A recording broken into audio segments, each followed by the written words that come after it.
Hello students, कल के lecture में हमने क्लियर किया था इलेक्ट्रिक फील्ड लाइंस और उनके कुछ एप्लीकेशंस देखे थे। और आज हम क्लियर करेंगे इलेक्ट्रिक फ्लक्स क्या होता है। तो चलो देखते हैं इलेक्ट्रिक फ्लक्स क्या होता है। The total number of electric field line passes normally through a surface in an electric field is called the electric flux linked with the surface. It is denoted by the letter phi। Electric flux is a scalar quantity.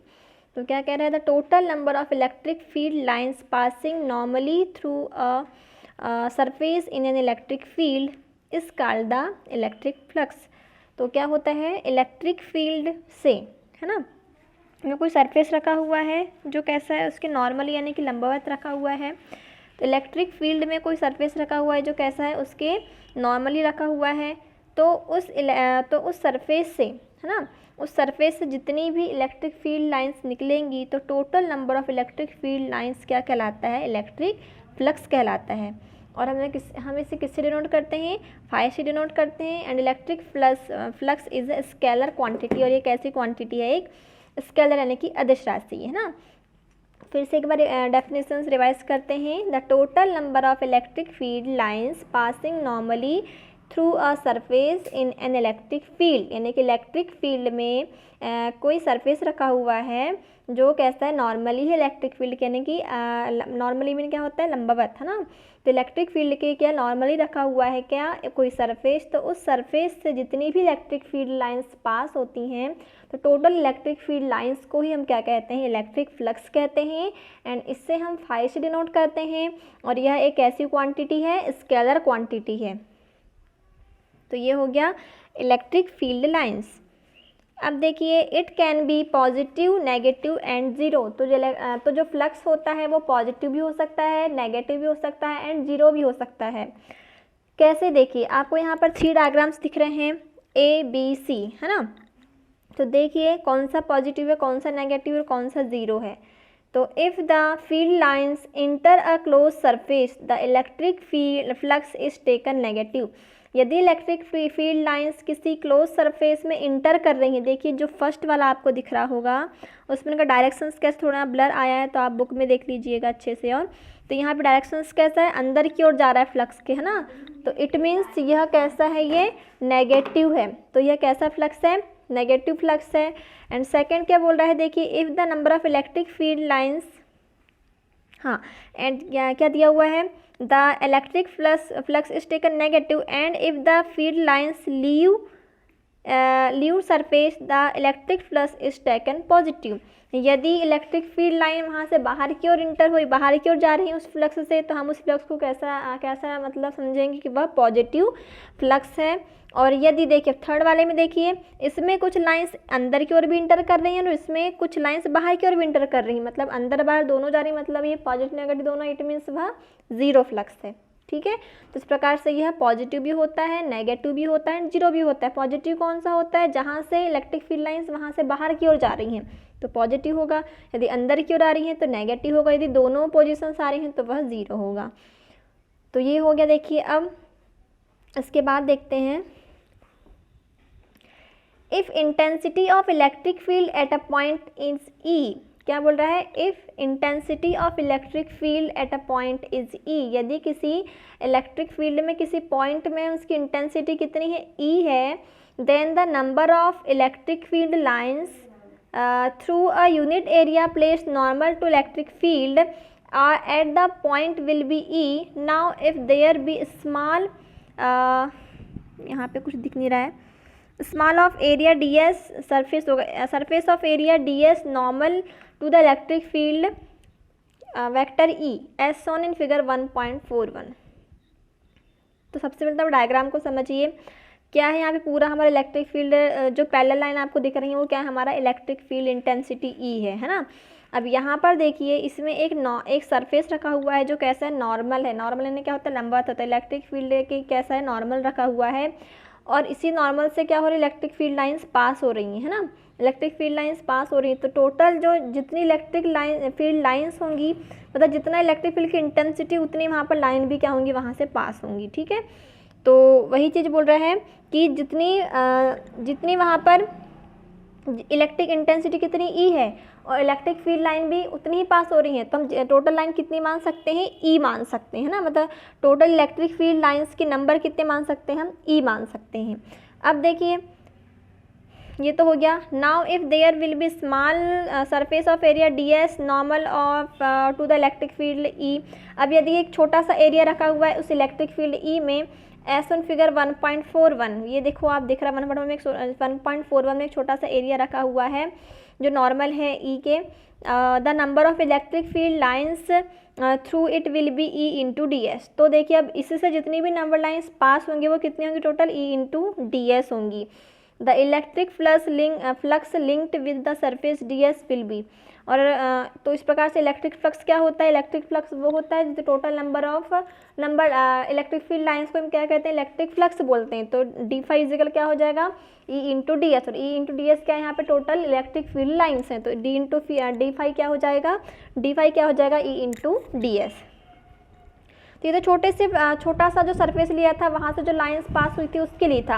अब यदि हम total flux निकालें तो क्या करेंगे, देखिए now if the area elements D S is such that the angle between the electric field E and the normal draw on the elements area D S is phi. एक minute से तब छोड़ दीजिए, आगे देखते हैं ना। तो वही चीज़ दिया, यदि वेक्टर फॉर्म में लेंगे तो ई into D S cos theta. चलो फिर भी देख लेते हैं इसको। ठीक है, क्या दिया हुआ है, now if the area elements D S is such that the angle between the electric field E and the number draw on the elements area D S is phi as on figure 1.41, then the component of area elements ds normal to the electric field E will be ds cos theta, and then the electric flux linked with the area ds will be d phi is equal E into ds cos theta। ये vector form में add करेंगे तो E into ds है ना। तो अब ये क्या कह रहा है, now if the area elements ds is such that the angle between the electric field E, मतलब क्या बोल रहे हैं, जो एलिमेंट्स एरिया है हमारा डी एस है ना, एरिया एलिमेंट कितना है हमारा डी एस है, मतलब फ्लक्स का एक छोटा सा हमने एरिया एलिमेंट्स ले लिया है, फ्लक्स नहीं मतलब कोई सरफेस लिया है हमने, तो वहाँ पर एक एरिया एलिमेंट्स डी एस ले लिया है। इस सच that the angle between the electric field ई, यदि वह इलेक्ट्रिक फील्ड से थीटा एंगल पे रखा हुआ है, मतलब कुछ एंगल पे रखा हुआ है वो, and the normal draw on the elements area D S is theta, मतलब वो कितने एरिया पे रखा हुआ है, थीटा एंगल पे रखा हुआ है, shown figure 1.41। Then the components of area elements, तो एरिया एलिमेंट्स का components D S normal to the electric field E will be D S cos theta. तो उसका कंपोनेंट एरिया एलिमेंट्स क्या हो जाएगा, डी एस कॉस थीटा, यदि वह theta angle पे रखा हुआ है तो।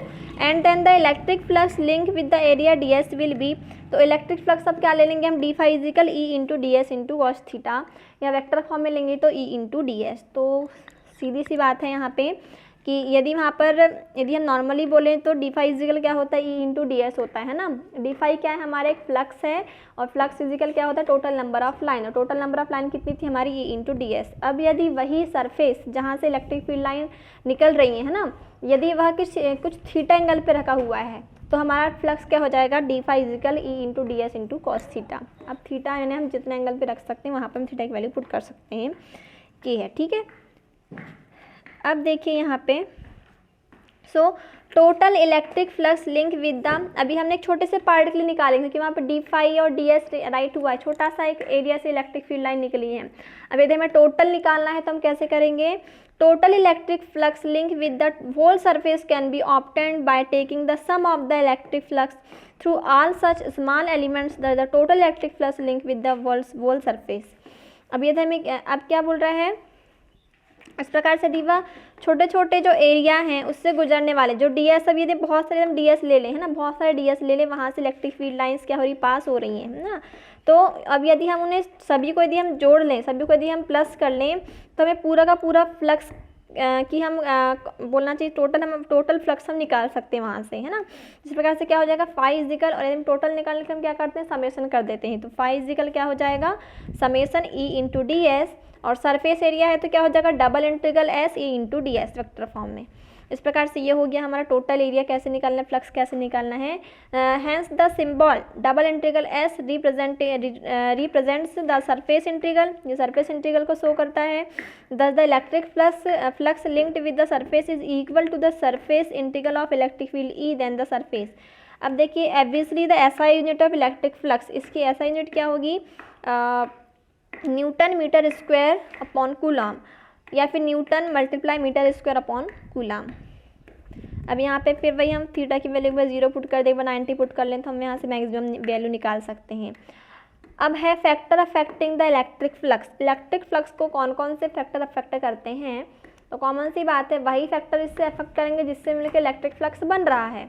तो किससे मिलकर इलेक्ट्रिक फ्लक्स हम कहते हैं किससे हैं, इसमें होती है electric field, total electric field line को ही हम इलेक्ट्रिक फ्लक्स कहते हैं। उसके लिए इंटेंसिटी होना, उसके लिए एक सरफेस होना, तो उन्हीं चीज़ों पे ये डिपेंड भी करेगा। तो the electric flux linked with a surface in an electric field depend on the following 3 factor. तो इस प्रकार से यह 3 फैक्टर पर डिपेंड करता है। फर्स्ट आ जाएगा क्या on the intensity of electric field की इंटेंसिटी पे, second on the area of the surface area पे, एंड थर्ड है on the inclinations of surface with the electric field, है ना। तो इलेक्ट्रिक फील्ड पर भी यह डिपेंड करेगा। तो इस प्रकार से यह क्या हो जाएगा, मतलब इलेक्ट्रिक फील्ड का जो झुकाव है, इंक्लिनेशन यानी क्या होता है झुकाव, सरफेस का झुकाव जो होता है इलेक्ट्रिक फील्ड और उसके सरफेस का झुकाव के बीच जो हम लोग एंगल बना रहे थे अभी कॉस थीटा जिसको निकाल रहे थे, उस पर डिपेंड करता है। तो ये हो गया हमारे इलेक्ट्रिक फ्लक्स के बारे में टोटल इन्फॉर्मेशन। अब हम पढ़ेंगे गॉस लॉ। क्या पढ़ेंगे, गॉस लॉ। गॉस लॉ बहुत ही इंपॉर्टेंट लॉ है और यह किस पर डिपेंड करेगा, इलेक्ट्रिक फ्लक्स पे ही डिपेंड करेगा। इसलिए सबसे पहले हमने क्या पढ़ा, इलेक्ट्रिक फ्लक्स पढ़ा। अब यदि जिसको इलेक्ट्रिक फ्लक्स बनेगा उससे गॉसियन लॉ भी बन जाएगा। तो गॉस लॉ क्या होता है देखिए, according to Gauss law total number of electric line of force passing normally through a close surface of any shape in an electric field, total electric flux is equal to 1/epsilon 0 times the total charge present within that surface.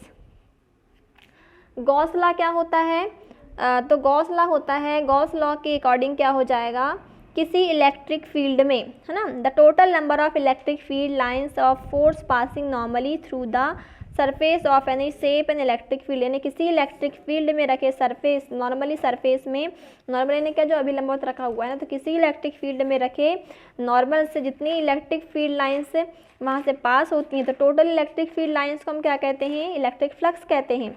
तो it means क्या हम बोल सकते हैं इसे, हमारा जो electric जो फ्लक्स है ना, हमारा जो इलेक्ट्रिक फ्लक्स है वो किसके इक्वल होता है, तो is equal to 1/epsilon 0 times the total charge. तो जो उस फ्लक्स में जितना चार्ज प्रेजेंट है उस चार्ज के 1/epsilon 0 टाइम्स होता है।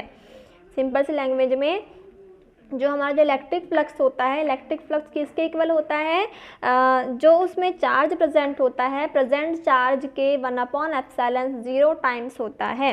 ठीक है, तो यही है। अब यहाँ पर इसने डेफिनेशंस के साथ बताया है, इलेक्ट्रिक फ्लक्स की डेफिनेशंस के साथ इसे कन्वर्ट करके बताया है। तो अकॉर्डिंग टू गॉसेस लॉ क्या हो जाएगा, according to Gauss's law the total number of electric field electric lines, यानी क्या total number of electric lines mean क्या, इलेक्ट्रिक फ्लक्स, वही डेफिनेशंस के अकॉर्डिंग।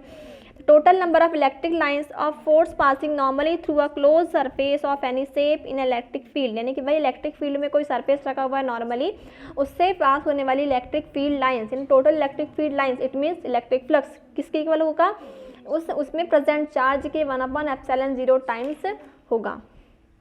तो इस प्रकार यहाँ से क्या आ जाएगा, मैथमेटिकली इससे रिप्रेजेंट करें तो फ्लक्स मीन क्या, फाई, तो फाई इक्वल, फाई की फॉर्मूला क्या होता है, double integral s E into D S. तो ये हो जाए किसके इक्वल होगा, ये 1/epsilon 0 टाइम्स किसके, टोटल चार्ज यानी कि समेसन क्यू। तो क्या हो जाएगा, phi is equal double integral s E into या surface integral s E into vector form में E into D s equal किसके इक्वल होगा, ये 1/ε0 टाइम्स किसके, उसके चार्ज के, तो summation q equal, summation q मतलब क्या, छोटे छोटे यदि हम चार्ज को प्लस करें तो पूरा का पूरा हमें सरफेस में जितना चार्ज है वो मिल जाएगा, तो क्या आ जाएगा, टोटल चार्ज क्या हो जाएगा हमारा क्यू, तो 1/ε0 इंटू क्यू, ये हमारा क्या गॉस सेक लॉ। अब where q is the sum of the all present, जहाँ पर क्यू क्या है, sum of the all charge present within the surface, तो सरफेस में जितने भी चार्ज प्रेजेंट है सभी का सम क्या है, यहाँ पर क्यू है। एंड ε0 क्या है, permittivity of air and vacuum, तो वहाँ पे वायु या निर्वात में उसकी विद्युतशीलता है। If there is no charge within the surface and the charge lies outside the surface, यदि क्या बोल रहा है कि उस सरफेस के अंदर यदि बिल्कुल भी चार्ज नहीं है और उस चार्ज कहाँ है, सरफेस के बाहर है, तो फ्लक्स की वैल्यू क्या हो जाएगी, जीरो हो जाएगी, क्योंकि उसके अंदर चार्ज होना चाहिए, है ना, उसमें जो सरफेस है उसके टोटल चार्ज बोल रहे हैं ना, मतलब उसके अंदर चार्ज होना चाहिए, तो इसकी वैल्यू आएगी, अन्यथा उसकी वैल्यू क्या हो जाएगी, जीरो हो जाएगी। तो यदि क्या बोल रहा है कि यदि चार्ज क्या है उसके अंदर न के कहाँ है, बाहर है सरफेस के, तो फाइजिकल क्या हो जाएगा, surface integral E into D s equal zero हो जाएगा। तो ये तो हो गया। अब देखते हैं हम गॉस लॉ का डेरिवेशन, प्रूफ कैसे प्रूफ करना है हमें। तो प्रूफ ये दिया हुआ है, ये दिया है प्रूफ। केस फर्स्ट क्या है, when the charge resides inside the surface, जब चार्ज कहाँ हो, सरफेस के अंदर हो, तब हमें इसे प्रूफ करना है गॉस लॉ को। तो कैसे प्रूफ करेंगे, देखिए, consider a point positive charge Q kept the centre zero of a sphere of radius R as shown figure 1.44। Figure देख लिया 1.44, ये फिगर आपको दिख रहा है। तो यहाँ पर हमने क्या एक ले लिया, एक पूरा सरफेस लिया है गोल एस, एंड उसमें एक बीच में पॉइंट बना है, उसमें एक हमने चार्ज लिया है क्यू, और एक पॉइंट लिया है हमने उसके सरफेस लाइन पे लिया है पी। देखिए आपको बाउंड्री लाइन पे दिख रहा होगा ये पी, जो कितने डिस्टेंस में रखा हुआ है, आर डिस्टेंस में रखा हुआ है, ये आर डिस्टेंस में रखा हुआ है ओ से पी, ठीक है। अब देखो यहाँ से क्या बोल रहा है, consider a point positive charge Q, तो हमने कंसिडर पॉइंट चार्ज ले लिया, हमने क्यू मान लिया, ये क्यू। और क्या बोल रहा है, कैप्ड द सेंटर ओ, जो कहाँ रखा हुआ है, उस स्फेयर के सेंटर ओ में रखा हुआ है, तो ये रखा हुआ है। अब देखो आप क्या बोल रहा है, centre of a sphere of radius R, उसकी रेडियस कितनी आर है, फिगर 1.44 से। अब there is a small area elements D s around a point on the surface of sphere, the area vector d S is normal in the sphere surface. अब surface में हम इसके क्या normally, normal में क्या लेंगे, एक सरफेस लेंगे, छोटा सा सरफेस हमने ले लिया डी एस, ये आपको दिख रहा है, ये जो कैसा है, इसके नॉर्मल यानी कि अभिलंबवत है, मतलब इससे जो लाइंस इलेक्ट्रिक फील्ड की जो इंटेंसिटी वो इसके क्या होना चाहिए, अभिलंबवत नॉर्मल होना चाहिए। हमने इसको एक सरफेस मान लिया पूरे के पूरे डी एस को, जो इसी के एक बोलना चाहिए पार्ट में है, लाइन में रखा, बाउंड्री लाइन में है, जो इसके नॉर्मल है। तो अब देखिए यहाँ से, अब देखिए है ना, तो बाई कूलॉम लॉ। अब देखिए यहाँ पर डी एस है, यहाँ पर डी एस मतलब यहाँ पे भी छोटे से पॉइंट में एक चार्ज रखा है पी, है ना। तो अब कुछ मत देखिए, अब ओनली क्या देखिए, आपके पास दो चार्ज हो गए, एक क्यू और एक पी, जो कितने डिस्टेंस में रखे हुए हैं, आर डिस्टेंस में रखे हुए हैं। तो हमने कूलॉम लॉ पढ़ा है, कूलॉम लॉ पढ़ा है, मतलब पी में इंटेंसिटी निकालना है हमें क्यू आवेश की वजह से। तो क्या पढ़ा है हमने, ई इक्वल क्या होता है 1/4πε0 Q/r²। तो वो यहीं पर भी फॉलो होगी। तो देखिए by Coulomb law, electric field due to positive charge, electric field positive charge q की वजह से इलेक्ट्रिक फील्ड प्रोड्यूस हो रहा है वहाँ पर, किस पॉइंट पे, पॉइंट पी पर।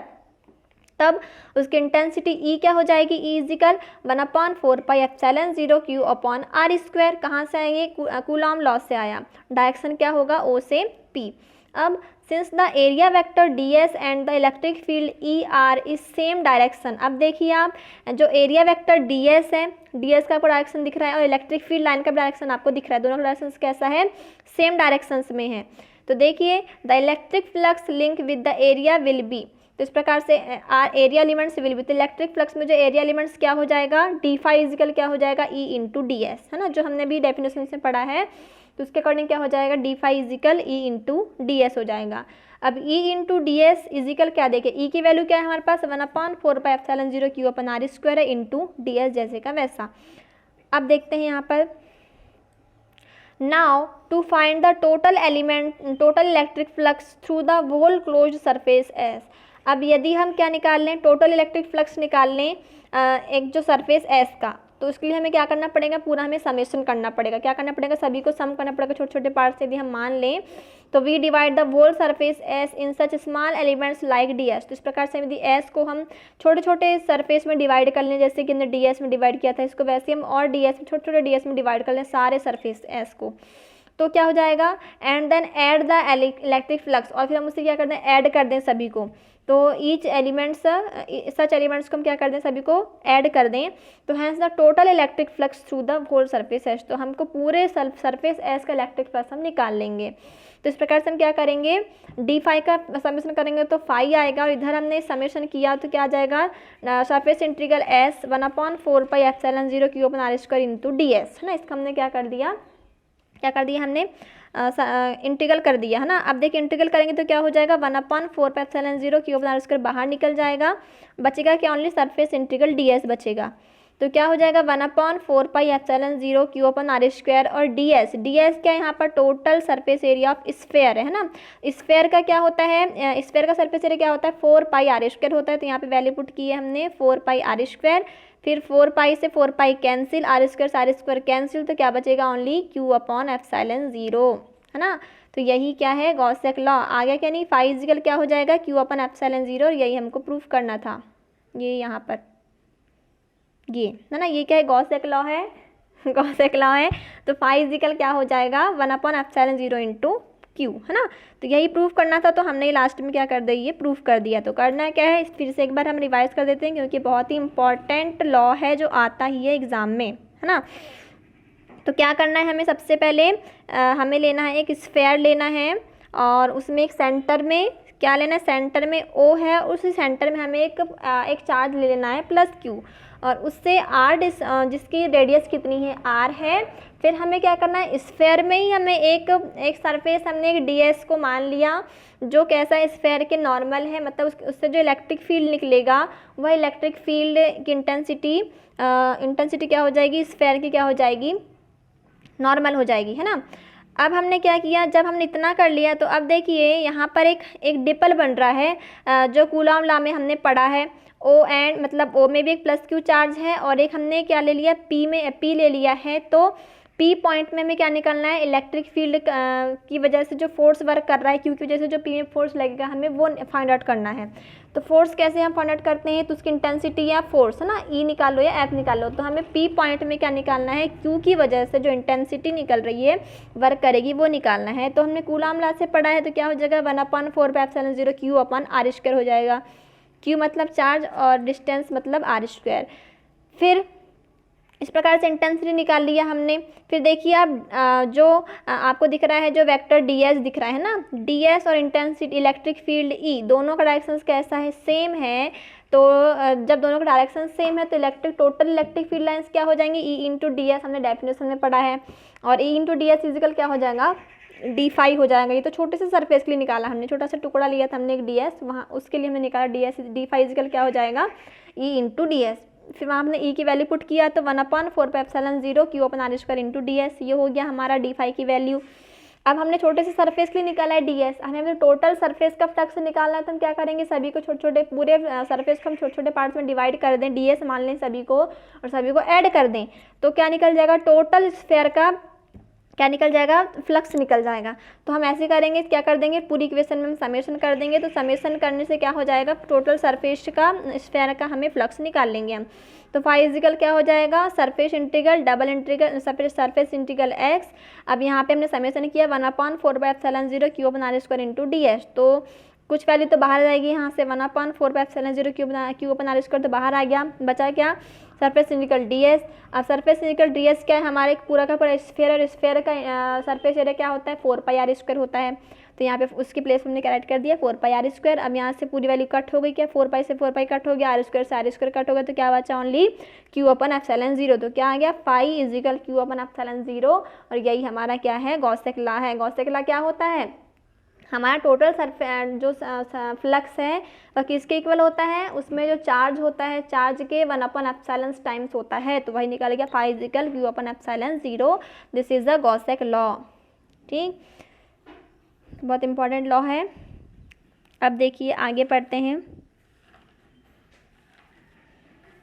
एप्लीकेशंस ऑफ गॉस लॉ, ये हमारा लास्ट ही चल रहा है हमारा चैप्टर नंबर 1 का। अब कुछ एप्लीकेशंस हैं गॉस लॉ के, तो उसमें से हम एक दो एप्लीकेशंस देखते हैं। जैसे दिया हुआ है यहाँ पर, electric field intensity due to a point charge. Electric field intensity due to a point charge, हमें गॉस लॉ से निकालना है। इससे हम अभी तो हम नॉर्मली निकाल लेते थे इलेक्ट्रिक फील्ड, किसी पॉइंट में इलेक्ट्रिक फील्ड इंटेंसिटी ई निकाल लेते थे, लेकिन हमें भी गॉस लॉ से कैसे निकालेंगे देखिए।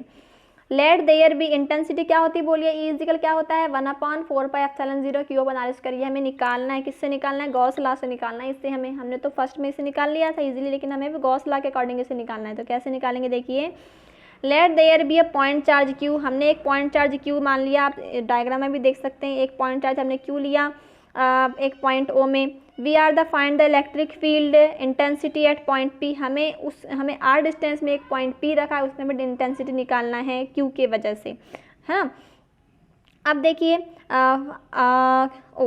Consider a sphere of radius R, तो हमें एक कंसिडर कर लेंगे एक R इस रेडियस का एक स्फेयर रखा, एक स्फेयर है जिसका सेंटर O है। The electric field at each point on the surface on this sphere is directly normal to the surface. अब जो इलेक्ट्रिक फील्ड लाइन जो निकलेंगी तो वह तो नॉर्मल तो होंगे ही, किसकी सरफेस के नॉर्मल तो होंगे ही वो। अब देखिए, if intensity of electric field at any point on the surface of sphere is E, the total electric flux linked with the surface. अब क्या बोल रहा है, if intensity of electric field at any point, तो उस sphere के surface में एक पॉइंट है, उस पॉइंट में इलेक्ट्रिक फील्ड की इंटेंसिटी क्या मान ली हमने, ई मान ली है। तो total electric flux link with the surface, तो हमें टोटल फ्लक्स निकालना है जो स्फेयर से लिंक है। तो कैसे निकालते हैं, हमने अभी निकाला था फाइजिकल क्या हो जाएगा, surface integral E into D s, और फिर surface integral E into D s हो गया। और डी एस, अब देखिए ई तो बाहर आ जाएगा, और सरफेस इंटीग्रल डी एस मतलब क्या, डी एस का टोटल सरफेस एरिया कितना होता है, हमने पूरा स्फेयर लिया तो स्फेयर का सरफेस एरिया कितना होता है 4πr² होता है। पहले पुट किया हमने तो क्या आ जाएगा, ई मल्टीप्लाई 4πr² आ गया। अब देखिए बाय द गॉस लॉ के अकॉर्डिंग क्या होता है, फाइजिकल क्या होता है 1/ε0 मल्टीप्लाई Q होता है, ठीक है। तो देखिए एक फाई इक्वल क्या आ गया हमारा ई मल्टीप्लाई 4π², और एक फाइजिकल क्या आ गया हमारा गॉस लॉ से Q/ε0। देखिए जब लेफ्ट हैंड साइड इक्वल है तो राइट हैंड साइड भी क्या होंगे, इक्वल होंगे। तो इस अकॉर्डिंग क्या ले लेंगे हम, ई इंटू 4πr² इक्वल क्या आ जाएगा हमारा Q इंटू 1/ε0 इंटू Q आ जाएगा, दोनों इक्वल आ जाएंगे। अब देखिए यहाँ से हमें ई की वैल्यू निकालना है, हमें इंटेंसिटी निकालना है, तो ई इक्वल क्या हो जाएगा 4πr² का इधर ट्रांसफर होगा तो क्या हो जाएगा, E equal 1/4πr² Q/r², 1/4πε0 Q/r²। तो आ गया ना, ई की वैल्यू आ गई पूरी। ई की वैल्यू क्या होती है 1/4πε0 Q/r², और ये हमने प्रूफ कर दिया। ये कहाँ से लाए हमने, गॉस लॉ से लाए। तो क्या करना है हमें, सबसे पहले एक फिर से रिवाइज कर देते हैं। एक हमें स्फेयर लेना है, स्फेयर में एक हमें R रेडियस का स्फेयर लेना है, जिसमें एक सेंटर में एक O लिया, सेंटर में एक चार्ज रखा हुआ है Q, और उसी स्फेयर में हमने एक पॉइंट एज्यूम कर लिया P, और उस P पर हमें Q की वजह से इंटेंसिटी निकालना है, E निकालना है। तो हम क्या करेंगे, हमने किया सबसे पहले हमने एक फ्लक्स को एग्ज्यूम किया, वहाँ पर एज्यूम किया मतलब वहाँ पर हमने एक सरफेस एरिया ले लिया ds, और ds जब हम सरफेस एरिया ले लेते हैं तो इंटेंसिटी क्या हो जाएगी, उसकी नॉर्मल हो जाएगी उस पूरे सरफेस से। तब फाइजिकल क्या हो जाएगा, surface integral E into D s, और ई तो बाहर आ जाएगा, डबल इंटीग्रल डी एस करेंगे तो उसकी वैल्यू कितनी आ जाएगी 4πr² आ जाएगी। तो फाइजिकल क्या हो गया हमारा ई इंटू 4πr²। और एक और वैल्यू हमें फाई की पता है, फाई की वैल्यू क्या होती है Q/ε0 होती गॉस लॉ से। जब दोनों वैल्यू हम क्या मान सकते हैं, दोनों वैल्यू को हम इक्वल कर सकते हैं, दोनों को हमने इक्वल किया और वहाँ से को ट्रांसफर किया 4πr² का, तो वहाँ से की वैल्यू क्या निकली 1/4πε0 Q/r², और हमें यही निकालना था, ठीक है। तो ये हो गया हमारा गॉस लॉ से क्या निकाल लिया हमने, इंटेंसिटी। उसी प्रकार हमें क्या निकालना है, फोर्स निकालना है। मतलब क्या, derivations of coulomb inverse square law, जो हमारा एक कूलाम का इनवर्स स्क्वायर लॉ होता है वह भी हमें फाइंड आउट करना है, किससे, गॉस लॉ से। तो चलो इससे भी एक बार हम देख लेते हैं। Let there be a point charge Q at a point, same वैसे करेंगे। हमने एक फिर से क्या लिया, एक पॉइंट O में एक चार्ज एज्यूम कर लिया Q, and another charge Q at a point P, और फिर ऐसे ही हमने एक पॉइंट P जैसे कि ये लिया है तो उस पॉइंट P में हमने एक और चार्ज Q एज्यूम कर लिया। दोनों के बीच की डिस्टेंस कितनी है, R है। S1 फिगर 1.47 4,700 मतलब यही डायग्राम के अकॉर्डिंग हमें करना है। तो अब देखिए we are to find the force between the two charge, तो हमें दोनों चार्ज के बीच में फोर्स निकालना है। तो सबसे पहले तो बताइए फोर्स इक्वल क्या होता है, एफ इक्वल क्या होता है, एफ इक्वल ये होता है 1/4πε0 Q into q upon r square, है ना। तो हमें ये फाइंड आउट करना है, यहाँ पर फोर्स निकालना है। तो कैसे निकालेंगे, देखिए obviously the sphere will be the क्या है Gaussian surface on which the point P lies. तो इस प्रकार से ये तो एक गॉसियन सरफेस भी होगा। The electric field due to charge Q at each point of sphere will be normal to the surface of sphere has total electric flux passing through the sphere. देखिए तो इलेक्ट्रिक फ्लक्स हम कैसे बोल सकते हैं उसे, क्योंकि जो फील्ड लाइन वहाँ से निकलेंगी, चार्ज से जो फील्ड लाइन निकलेंगी वहाँ पे हमने छोटा सा स्फेयर ले लिया, सरफेस ले लिया, हमने एज्यूम कर लिया P में ds, है ना। तो वहाँ से जो फील्ड लाइन निकलेंगी वो पूरे के पूरे स्फेयर से क्या होंगे, नॉर्मल जाएंगी, यानी कि अभिलंबित निकलेंगी वहाँ से।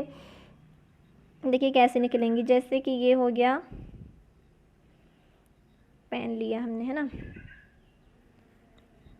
एक मिनट, ये देखिए ये हमने यहाँ पर एक एज्यूम कर लिया ds, पूरा का पूरा क्या है हमारा क्या है, हमारा ये s है, और हमने इतना सा यहाँ पे एज्यूम किया ds। तो यहाँ से जो लाइन निकलेंगी इसका जो इलेक्ट्रिक फील्ड क्या होगा, ऐसा निकलेगा।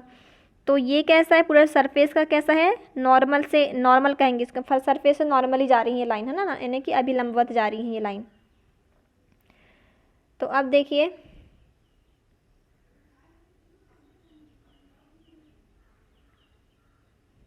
ये, है ना,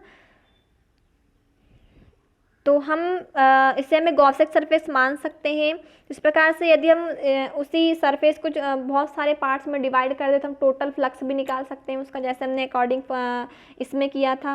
वो छोटे से फ्लक्स से हमने उससे फ्लक्स मान सकते हैं। तो इस प्रकार से हम पूरी स्फेयर का फ्लक्स भी निकाल सकते हैं। तो फ्लक्स निकालने का फॉर्मूला क्या था, phi is equal surface integral E into D s, और फिर ई इजिकल क्या हो गया था 4πr², है ना। और फिर हम और जानते हैं गॉस लॉ से फाई इजिकल क्या होता है 1/ε0 इंटू क्यू होता है। फिर दोनों वैल्यू क्या हो जाएंगी, इक्वल हो जाएंगी, सेम उसी के जैसे करना है। तो ई इंटू 4πr² इजिकल क्या हो जाएगा 1/ε0 इंटू क्यू हो जाएगा।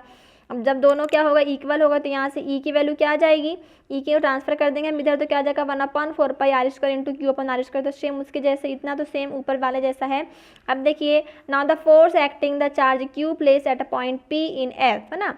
क्या बोल रहा है कि अब charge Q, now the force acting the charge Q place at a point P, यानी कि P में यदि कोई चार्ज Q रखा हुआ है तब F फिजिकल क्या हो जाएगा, उस पर जो फोर्स वर्क करेगा F फिजिकल क्या हो जाएगा, Q इंटू E होता है। तो अब यहाँ पर E की वैल्यू कितनी है 1/4πε0 Q अपन r², यहाँ पर E का मल्टीप्लाई Q का मल्टीप्लाई कर दीजिए, तो क्या हो जाएगा Q मल्टीप्लाई 1/4πε0 Q अपन r²। तब F फिजिकल क्या हो जाएगा 1/4πε0 Q इंटू Q अपन r²। और यही हमें क्या निकालना था, प्रूफ करना था। That the force acting between the 2 point charge Q and Q at separations R, F physical क्या हो जाएगा 1/4πε0 Q इंटू Q अपन r²। और यही क्या है, कूलॉम लॉ। सो आज के वीडियो में इतना ही, थैंक्स।